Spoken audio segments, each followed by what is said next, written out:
Welcome to the city of roses. Vernier Scalloper. And welcome, welcome, welcome, welcome.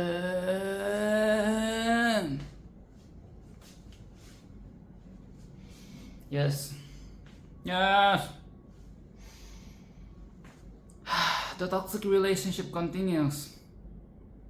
And so I'm here again to talk about Hotel Transylvania. I know.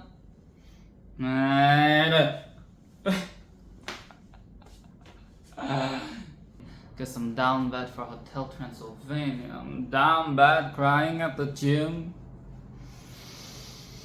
Everything comes out teenage, petulance, creative, I can't.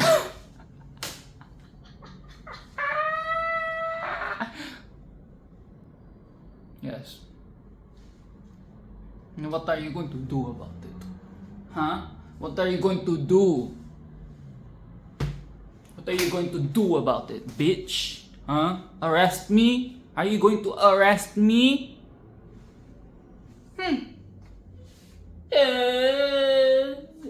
Bitch. Okay. So, I know I made fun of Grandpa Blondie a lot in the previous one. Stupid villain trying so hard and became a freaking chimera monster, but I kinda like him now. I kinda like him now. He's really cute, okay? He's cute, he's crazy, he's quirky. He's like that crazy old man, crazy old uncle that you have in the family, and like the one that is just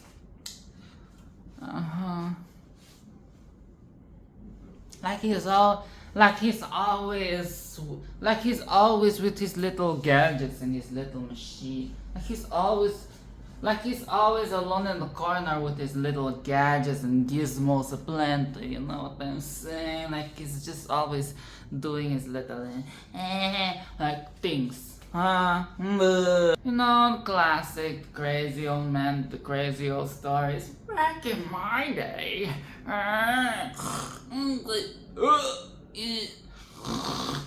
You know, like with all the sounds and the soundscapes. And yes, I like Grandpa Bloody now. And if you didn't know, the villains in the previous film are now part of the family. They're part of the Transylvania family. And the more the merrier, right? The more the merrier. And I love it so much. So the setting of this film is that it is the anniversary of the Hotel Transylvania. And Dracula is very stressed because he knows that he needs to pass the key, he needs to pass the lead to his daughter and his son-in-law, okay? Like, the time has come. It has been 125 years. It is time that we have a new leader. It is time that the hotel is led by some new people. Yes, he's very nervous. He has second thoughts about this whole thing. And it seems he has something to do with Gingerboy, okay? Gingerboy is the thing that is making him a bit, I'm not sure about this, okay? I don't know if I should give them the key. Stop. And before we get into the important part, I have to talk about how we have to return to mariachi music. Yes, that is yeah, like I love the mariachi music, okay? I love the mariachi music. Fuck the Macarena, okay? We do not need the return of the Macarena, we do not need the return of the shitty EDM, and we definitely do not need the return of give it to me, I'm worth it. No. Okay, give me the mariachi music, give me the classic. Okay? Give me the good old reliable. Don't give me this modern trash.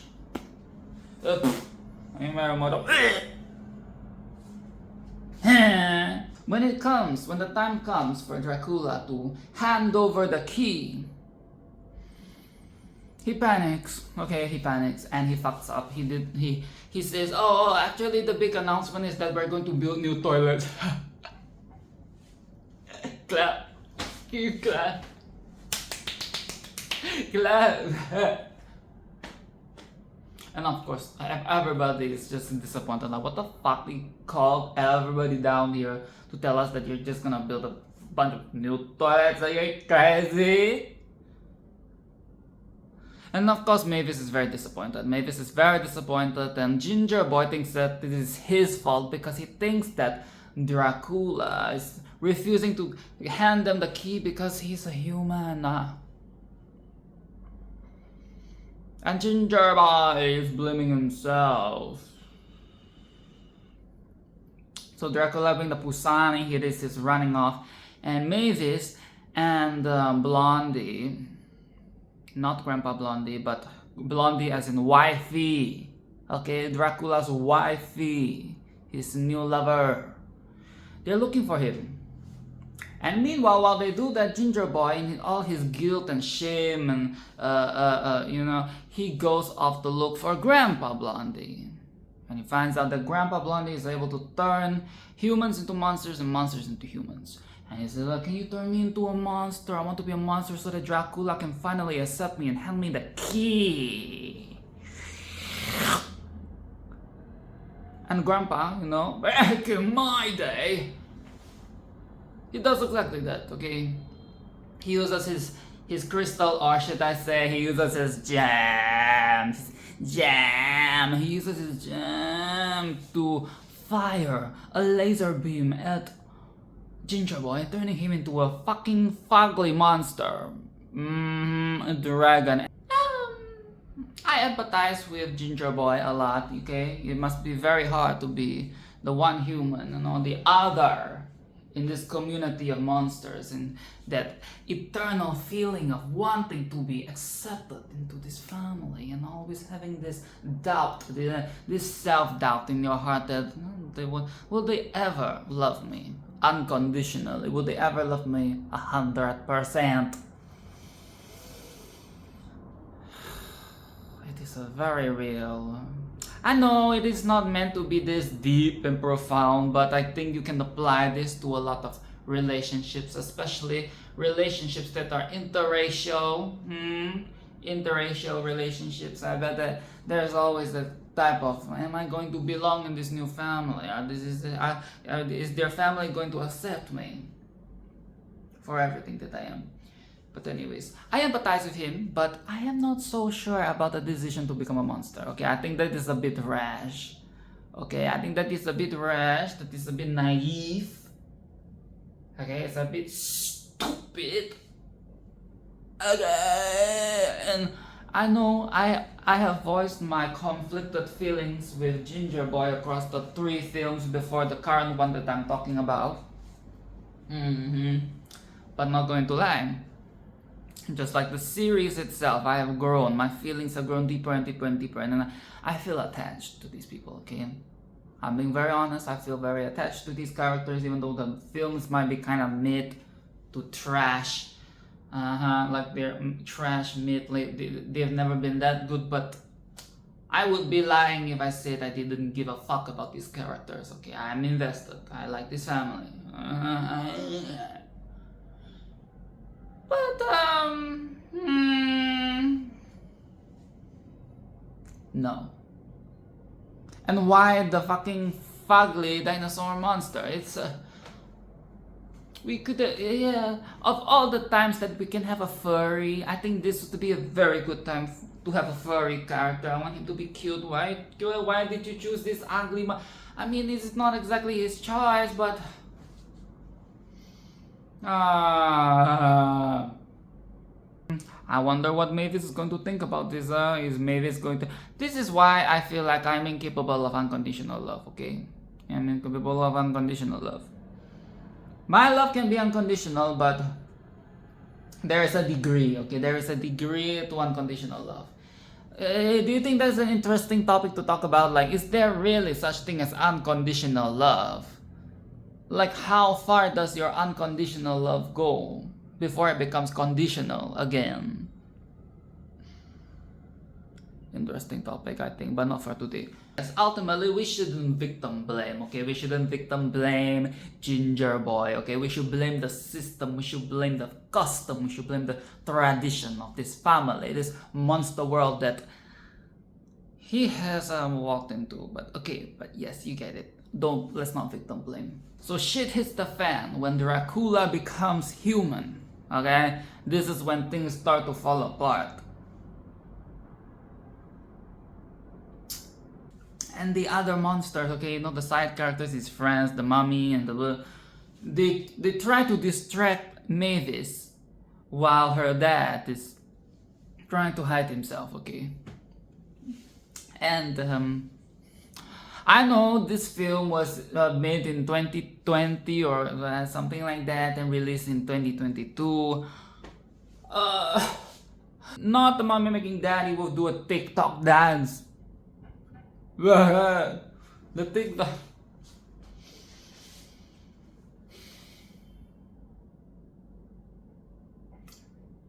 You know, like,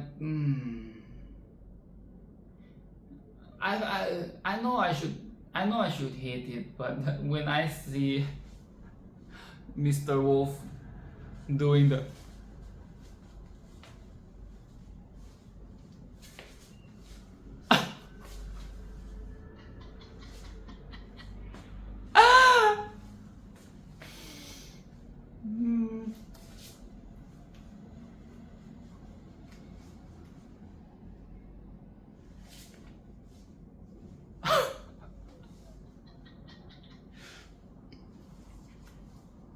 and Mavis being like,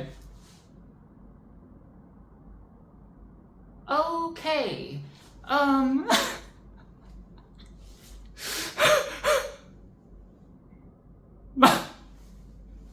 love it, I love it, I love it, I love that moment, okay, I love that moment, that was fucking funny, I don't care, okay, that was fucking funny, the TikTok dance.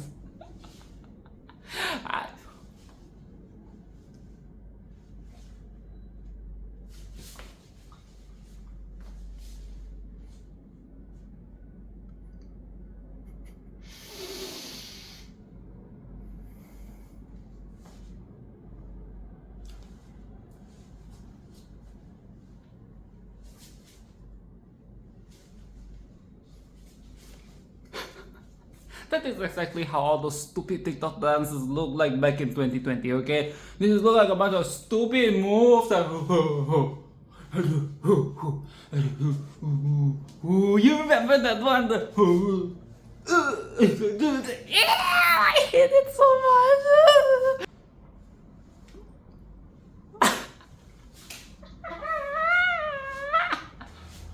Okay, I need to stop this. And if you think about it, this is kind of Grandpa Blondie's fault. This is his fault. It's all of his doing. But he's so cute. I don't want him to die. You know, I don't want him to die. I can't believe I'm saying this. In the previous film, I'm probably thinking, oh, just die. You know, just die.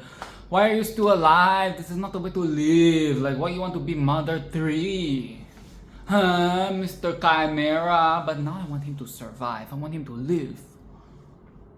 Even though he's living on that life support system machine, but he's really cute, you know, especially when he does his little ching ching ching, like when he slides through the holes and that was funny, okay, that was funny. If you know, you know, okay, when he does the hole in the wall, man in the wall, hole in the wall, whatever you call that game, that was funny. He is so quirky. And I also like the sound effects that the guys do when they get their Transformia. When they start to...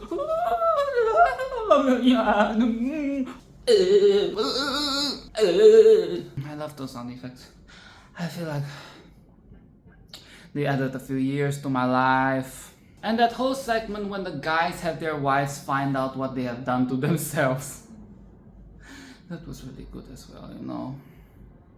And the wives are not amused, okay? They are not amused by what has happened to them, okay? Grandpa Blondie does not have any more of the jams anymore, so he needs Dracula and Gingerboy to look for a new jam so that he can use it to turn them back into their original forms. And that is when the real adventure begins, okay? They have to go to the wilderness in South America to look for the jam replacement. So they set off on their adventure and we have come full circle, okay? We've come full circle because now, as they are walking and hiking in the forest, Dracula is now the hiker. He's now the hiking human. While Gingerboy is the monster that follows along without feeling any form of fatigue or hurt, or he's even immune to the mosquitoes. Damn. And Dracula, this entire journey is experiencing what it feels like to be a human. You know, being susceptible to the elements, susceptible to every fucking thing. Welcome. Welcome to our world. Now you know how it feels like.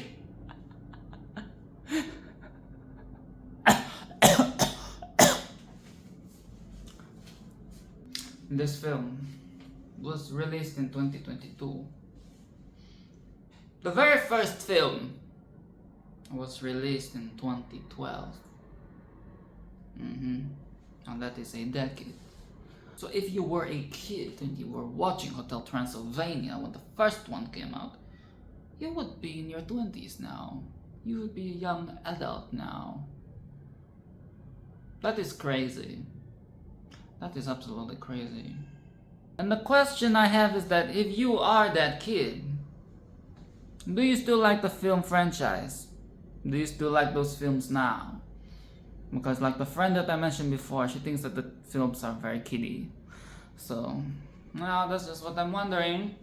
And that's another thing. A franchise can go so far, run for so long, that it has gone on to inspire a new generation. Okay, maybe inspire is a heavy word. Okay, I'm not sure if Hotel Transylvania is particularly inspiring, but you know what I mean. Like it has moved on to a new generation of young souls. But I'm also thinking of the very extremes, like The Simpsons. You know, The Simpsons have been around for fucking ages. I'm very sure that there are lots of older people, okay, of the mature community. But they have been watching Simpsons since they were kids, and they remember what it was like back then. So yes, just some food for thought. So while Dracula and Gingerboy are on this adventure, the others are on a road trip to look for the tool. And it is very fun, okay? It's very fun, and I like seeing how Ericka Blondie is integrated into this family. And I think she's a good addition, okay? I think she's an interesting addition. Okay, but some criticism.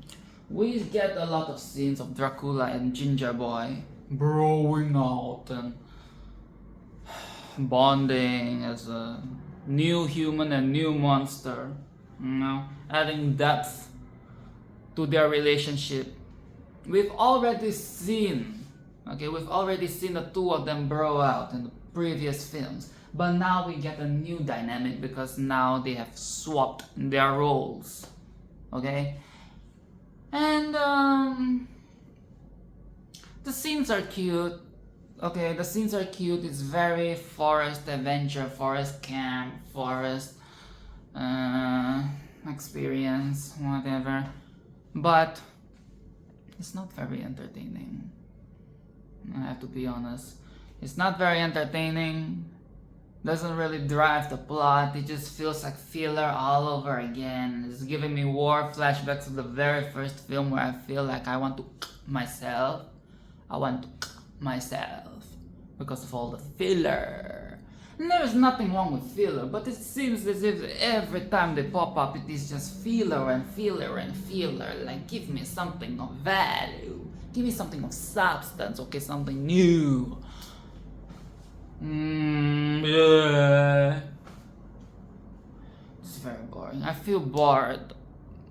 Just mere thought of it, just mere having to share. This criticism is making me very bored. I think there's something that is lacking in this film. That I must say, there is not a lot of sex, okay? There is not a lot of tension. It is just vanilla. It's just like fun, like cute. Like no, I need some tension. I need some. It is, yeah, and it's supposed to be high stakes, but because they make the whole monster human thing so jokey and comical, like and nonsense, it doesn't feel high stakes at all. And I started to understand why the first two films were badly reviewed, and the third one showed some hope, like it showed some. There was some improvement there, like we were getting somewhere, finally. But then, with Transformia, it feels like we're going back down. We're going back down. Like forced smile every time another bonding session comes out, another filler. Yes. I like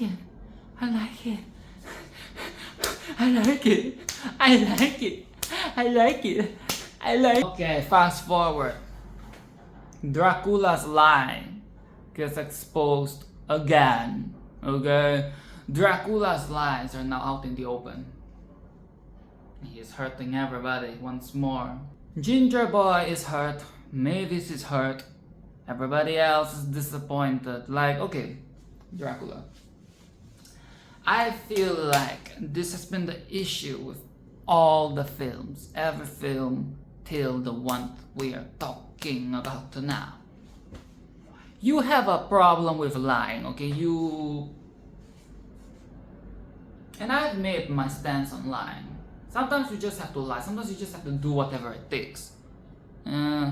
Sometimes you just have to lie, and sometimes it's okay. Lie. You need to have some sort of contingency plan, okay? You need to have some sort of plan B when the lie gets exposed. You can't just do like a white lie or like a thing and not think of the repercussions, okay? The repercussions of your actions. The thing is that it is always exposed in the end. Maybe this is supposed to be a moral lesson to the children that you must never lie. Blake. Sometimes you can do it right. You know what I'm saying. Sometimes you can do it right. You have to. Maybe you're just not the right person to be harnessing the very intricate craft of lying. Okay, Dracula. Let's stop the lying. Let's stop the lying. Once everything is done, when we have saved everyone and Gingerboy is no longer mad at you, Mavis is no longer mad at you. When Gingerboy is saved from the brink of becoming a mindless beast. Once all of that is done, we need to have a talk, okay? We need to have a chit chat. We need to have a serious talk about your dishonesty and your lying tendencies. But am I not correct? Am I not right? If you want to do it right. Do it well. You're always so bad at it, and a lot of times you are the one that expose yourself. Like why? Why you? If you're going to expose yourself in the end, why lie in the first place? They're so dumb, they're so wasted, and you're gonna hurt people.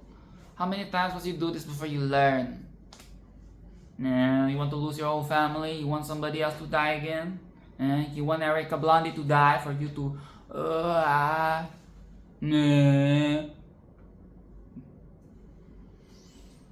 And I know, as somebody whose lies have backfired on them and exploded in their face, I can tell you that it is very complex.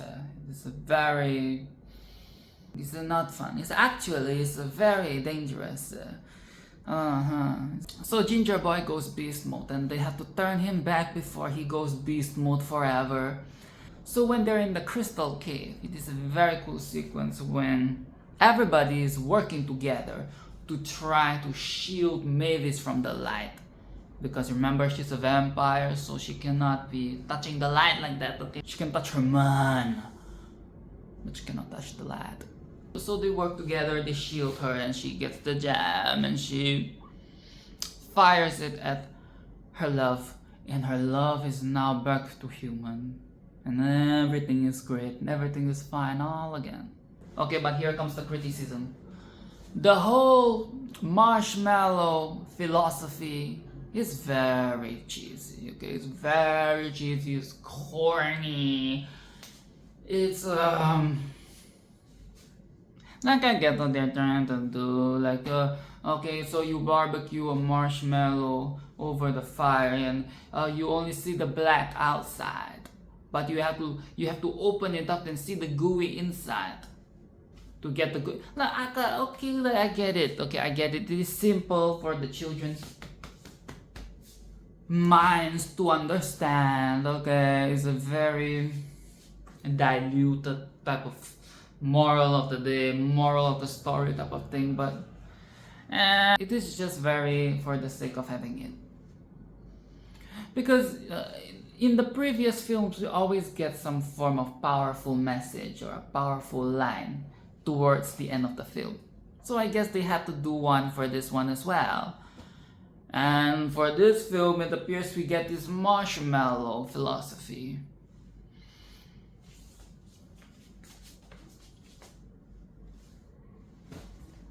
Sure. And yes, that is the film. It is not very good. Okay, it is not very good. I was happy, okay? I was happy that I got to see my lovely monster come human family again. It's very nice. I love them so much, so I didn't mind seeing them again. I wanted to see them again. But this whole adventure,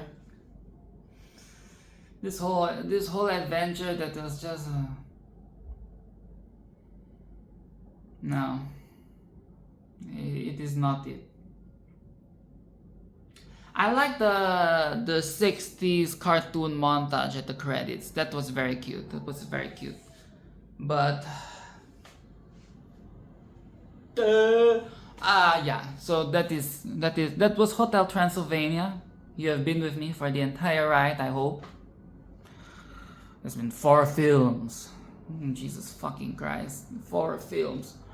And apparently they're going to have a series next year called Motel Transylvania, and I would be lying if I said I'm not intrigued.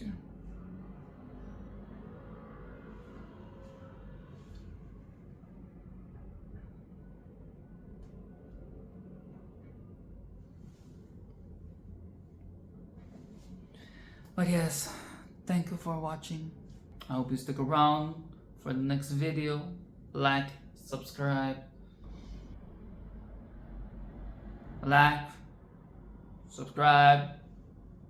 and do whatever. Thank you. Thank you, thank you, thank you. Ta-da!